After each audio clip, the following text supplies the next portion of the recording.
자, 5월 13일 시장이 이렇게 마감되었습니다. 자, 시장이 마감되면서 코스피 코스닥 시장이 아주 좋았어요. 자, 코스피 시장이 0.99%, 아니, 뭐야 이게? 뭐가 0.99%야 말도 안 돼. 자, 코스피 시장이 2.12% 올랐고, 코스닥 시장이 2.33% 올랐습니다. 바닥을 지켜주고 다 두 개 다 잘 올라갔어요. 두 지수 다 잘 올라갔는데, 아직은 주봉에서 중기적으로 코스닥이 5주선 돌파 안착을 해주지 못함으로 인해서 추세 전환과 이런 게 완전히 확정된 건 아니에요.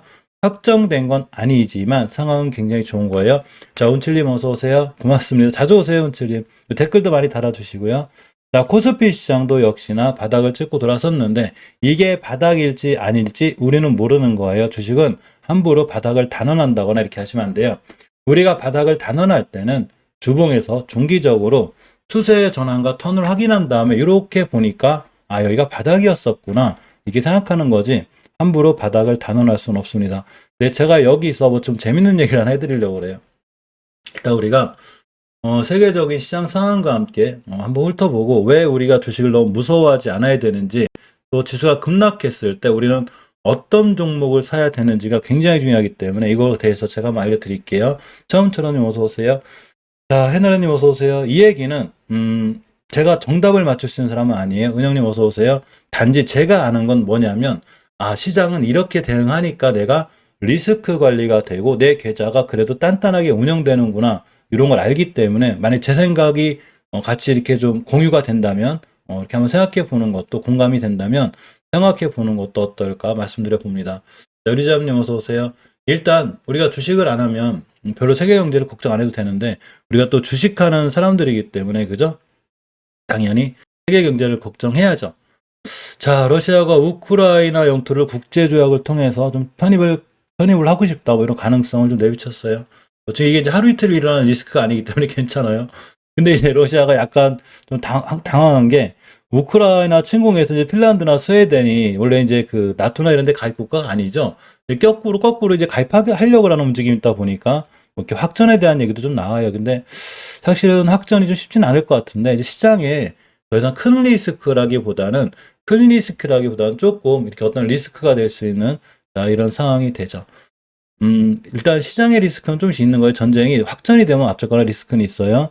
자, 푸틴 때문에 다이아 반지를 못 샀답니다. 신혼부부들이 뭔 얘기가 했더니 다이아몬드 가격도 많이 오른대요. 당연한 거죠. 지금 뭐 그 다이아몬드 뿐이겠어요. 그죠? 러시아 제재로 인해다가 뭐 가스, 일반 금속, 원자재, 뭐 철강 전부 다 그죠? 난리죠, 난리. 김은희 어서 오세요. 근데 그거는 어쩔 수 없어요. 물가 인플레가 이제 강하기 때문에 그것 때문에 미국에서도 그렇게 그죠? 지금 그 인플레 잡으려고 뭐 빅스텝 자이언트스텝 하는 거니까 약간 그냥 심심해서 일진 다이아 이것도 공업용 다이아 생산업체인데 봤는데 아직 추세가 하향이더라고요. 그래 전 뉴스가 원래 영향 안 미치는가 이렇게 생각을 했고 또 중요한 게 항상 뉴스는 참고 사항이지 이 그 맹신 사항이 아니에요. 제가 말씀드렸죠. 항상 참고 사항이 어떤 뉴스가 떴을 때 알았으니까 니들이 추세만 지켜 이렇게 하시면 되는 거예요.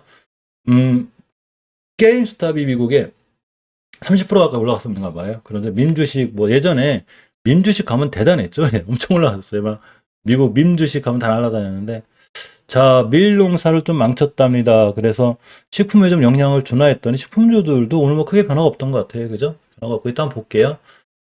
일단은 자, 오늘 우리나라 증시가 꽤 깔끔하게 끝났고 어제 미증시가 또 잘 끝난 건 아니에요. 나스닥이 살짝 올랐고 다우 산업이 0.34% 떨어지고 S&P 500도 0.23%가 떨어졌는데 왜 도대체 오늘 우리나라 시장이 이렇게 강했을까? 이게 두 번째예요. 벌써 제가 설명해 드릴게요.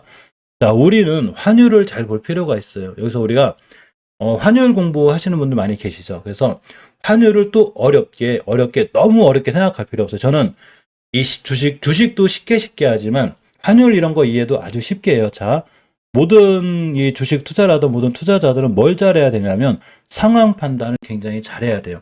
자, 오늘 환율이 1284원을 찍었는데 어제 1296원의 환율을 찍었습니다.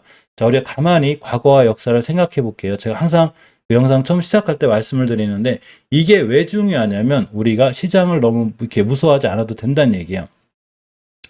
자, 이게 이제 코스닥 기준으로 말씀드릴게요. 많은 개인분들이 또 코스닥을 많이 갖고 있고, 저도 종목 편입할 때 코스닥이 많이 있기 때문에 한번 보겠습니다. 제라드님 어서 오세요. 부인님 어서 오세요. 송유선님 어서 오세요. 자, 자세히 살펴보면 이렇게 되는 거예요. 그냥 우리가 내 주식이 많이 무너졌을 때 막 심리적으로 힘들죠. 왜 멘탈이 살짝 이렇게 안 좋아지잖아요. 그죠? 가만히 가슴에 손을 얹고 생각해 보는 거야. 내가 심지 이게 자기 전에 어쨌거나 우린 투자자니까 그죠?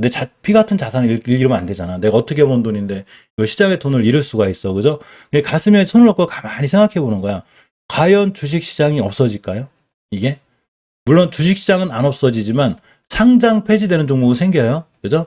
그러니까 주식 시장이 없어지는 거랑 상장 폐지가 되는 거랑 틀린 거예요. 근데 어쨌거나 이런 상장 폐지만 되지 않는다면 과연 주식 시장은 안 없어지죠. 그죠? 안 없어지게 되고 또 뭐가 생기게 되냐면 항상 주식 시장이라는 게 끝도 없이 오르지만 않아요. 당연히 종목처럼 고점이 있으면 당연히 저점이 있고 또 저점이 오면 고점이 오죠. 근데 우리가 중요한 게 이런 게 있어요. 고점에 있을 때 엄청 좋아요. 많이 행복하고 이 자산이 끝도 없이 올라갈 것 같아.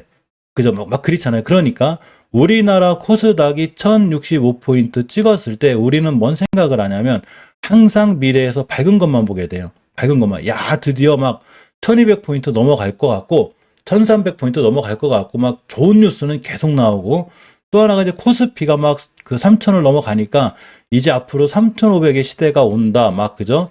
3700의 시대가 온다. 막 이런 장밋빛 전망이 상 나오게 되죠.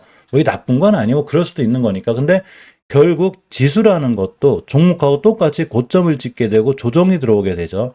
자, 근데 여기서 어떠한 현상이 펼쳐지게 되냐면 오늘 우리나라 지수가 반등한 게 저는 우연이라고 생각 잘 안 하거든요. 자, 가만히 보면 코스피가 3000포인트 가까이 찍고 이게 코스피예요. 코스피가 3000피를 찍고 코스닥이 1065포인트를 찍었을 때 많은 전문가들이 엄청나게 올라갈 거라고 생각을 했는데 이때 환율이 얼마였냐면 거의 1100원대 초반이었을 거예요. 아마 1160원, 뭐 1120원 막 이랬었어요. 환율이 굉장히 낮았었어요.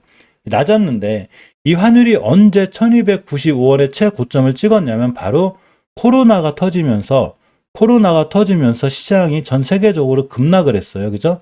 급락을 하니까 갑자기 안전자산인 원달러, 그 환율이 쫙 올라가가지고 얼마가 갔냐면 1296원대를 딱 찍었습니다. 이게 환율의 고점이에요. 그러니까 여기서 어떤 현상이 펼쳐졌냐면 미국에서 갑자기 큰일 난 거예요. 야, 이러다가는 우리나라 제조업들 다 죽게 생겼다. 큰일 났다. 빨리 어떻게 해야 되냐면 돈을 풀어라. 시장에. 그래서 시장에 돈을 어마어마하게 푼 거예요. 우리는 이거를 양적 완화라고 그래요. 그죠? 그러니까 시장에 돈이 많이 풀리면서 이 돈이 어디로 가냐? 주식시장하고 부동산으로 많이 가게 돼요. 그러면서 갑자기 급락했던 미국 주식하고 우리나라 주식이 반등을 하죠. 우리나라 돈 많이 풀었으니까.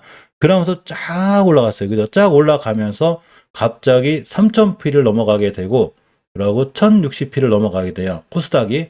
자, 근데 기준선을 잡아놓으면 이건 너무 급락한 거고 주식시장이 안 없어질 거니까 이것도 너무 올라갔다고 생각할 수 있는 거예요. 그죠? 근데 이때 환율을 보니까 1100 얼마대고 이때 환율을 보니까 1296원대란 얘기죠. 그래서 제가 생각을 해봤어요. 저번에도 제가 한번 생각을 해봤는데 그 당시에도 얼마 전에도 우리나라가 이게 며칠 전 말고 한 달 전인가 또뭐 이때 코스닥 시장으로 1월 달에 뭔 일이 있었냐면 이때 왔을 때 뭔 일이 있었냐면 그때도 이때 반등했는데 환율이 1290원대 근처까지 갔었어요. 이거 1280원대. 제가 이때 뭔 얘기를 했냐면 물론 환율이 진짜 시장이 안 좋으면 1300원대를 갈 수 있긴 하지만 그래도 환율이 1280원에서 1296원을 맞고 떨어질 때 시장이 다음날은 반등할 확률이 클 거다라고 제가 멤버님들 방에서도 한번 얘기했어요. 이거를. 오래된 멤버님들 알고 계신데 자, 이 얘기는 뭔 얘기냐면 이렇게 생각하시면 돼요. 어제 환율이 우리나라가 얼마를 찍었냐면 어제 1296피를 찍었다는 얘기예요. 그러니까 이 얘기는 거꾸로 얘기하면 오늘은 웬만하면 한마디로 환율이 이렇게 생각하면 돼요. 그냥 전고점 맞고 떨어진 거야. 주식으로 얘기하면 전고점 맞고 떨어진 거예요. 그러니까 환율이 전고점을 맞고 떨어지다 보니까 오늘 우리나라 시장이 어떻게 될까요? 상당히 좋겠죠. 좋을 확률이 높은 거예요. 그래서 우리나라 시장이 좋은 거예요. 자, 그러면 우리가 보통 개인분들이나 저도 이제 개인이기 때문에 우리가 시장에서 자금 관리가 잘 안 되죠. 저도 마찬가지지만 내 계좌에 현금이 남아 있는 걸 잘 못 봐. 원래는 이렇게 되는 거예요. 포트폴리오를 꾸릴 때 종목도 포트 중에 하나지만 내 현금도 종목 중에 하나인 거예요. 현금도 종목이라고 생각하면 편해요. 그럼 이제 주식 투자하다가 항상 현금을 물론 이제 장중에는 다 할 수 있지만 또 장 마감할 때는 또 다음 날이나 그 다음 날을 위해서 현금 비중을 좀 남겨서 놓치는 잘 하시는 분들이 있거든요. 현금도 일종의 종목이기 때문에 이게 잘 안 되면 최소한 그 계좌에는 넣어놓지 말고 다른 통장에 넣어놨다가 나중에 투자할 때 빼놓으면 되는데 제가 본인만의 전략이고, 자, 제가 이 말씀을 왜 드리냐면 우리가 지금 시장이 무너지고 굉장히 공포감에 있어도 결국 지금은 많은 악재가 있죠.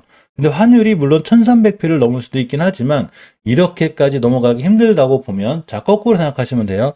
이때는 너무 장밋빛이라 막 너무너무 좋았을 때 우리는 너무너무 좋고 좀 행복했지만, 자, 거꾸로 지금 굉장히 공포감에 있고 모든 악재가 나오고 있을 때 시장이 잘 반등해주면 이제는 어느 정도 시장에서는 그래, 이 정도까지는. 근데 우리가 바닥은 맞추지 말라고 그랬죠. 자, 그렇기 때문에 너무 실망하거나 멘탈이 깨지면 안 되는데 여기서 기본적인 거 하나만 지키면 돼요. 아주 기본적인 건데 아주 중요한 거예요. 환율이 1296원대를 만약에 못 돌파하고 계속 여기서 횡보하거나 밀리게 되면 주식은 결국 또 반등을 해서 상승을 해줘요. 그럼 또 환율이 1200원대까지 밀렸다가 주식시장이 올라갈 거 아니야. 그죠? 그러다가 또 환율이 뛰고 주식시장이 떨어지게 돼요. 그게 바로 박스권이 되는 거야. 그렇기 때문에 예전에도 이 자리 왔을 때 코스닥에서 환율이 1290원대를 찍게 되고 다시 안정화되면서 올라가고 떨어지고 환율 올라가고, 이렇게 환율과 주식에 이런 상관관계가 있어요. 자, 근데 우리가 굉장히 기본에 충실해야 되는 게, 시장이 이렇게 움직일 때도 너무 공포감에 있을 것도 없고 너무 올라갈 때 너무 안전하게만 생각하면 안 되는 거예요.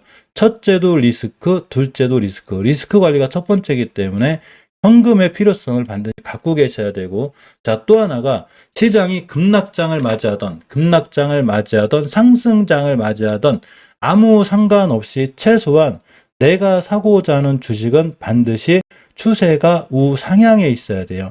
자, 예를 들면 이런 게 있죠. 코스닥이 1065피에서 만약에 800피가 됐다는 얘기는 웬만한 종목들이 기준선을 깨고 어차피 우하향했을 거예요. 그러면 당연히 손절이라든가 현금화 시켜놔야 되겠죠. 시장을 너무 어렵게 달러나 이런 걸 생각 안 해도 내가 가진 종목들이 과연 장기적으로 추세를 이탈했는지만 생각하면 시장은 아주 쉬워져요.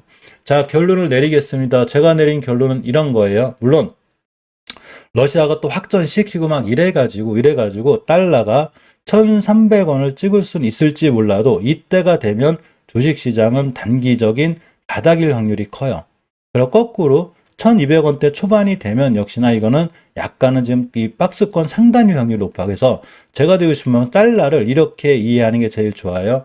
자, 특히나 우리가 많이 이제 주식이 달러가 1290원대 초반을 찍었을 때 내가 가진 주식이 만약에 월봉에서 바닥에 턴해서 추세 턴을 해놨다. 이때는 우리가 이 주식을 매수할 만한 위치가 돼요. 왜 그러냐면 달러가 1296원, 1300을 좀 시장이 아주 안 좋다는 얘기인데, 그 안 좋은 시장 속에서도 내가 장기적인 지표인 월봉 바닥에서 추세 턴이 돼 있다. 이런 친구는 바로 뛰나가요.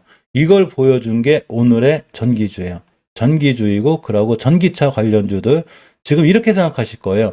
에이, 저 사람 무슨 얘기하는 거야. 지금 조 바이든 대통령이 오고 현대차가 미국에 투자한다니까 올라간 거지. 아니에요. 이건 우리 몰랐어요. 몰랐는데 어차피 전기주는 바닥에서 다 추세 전환과 턴을 시도하고 있었어요. 그렇기 때문에 이런 경우에는 굉장히 조심스럽게 하는 게 아니라 상황 판단을 잘해서 내가 어떤 주식을 갖고 있고 우리가 시장을 무서워하지 않는 게 이래서 중요해요. 그러니까 제가 멘탈 관리를 해드리는 거예요.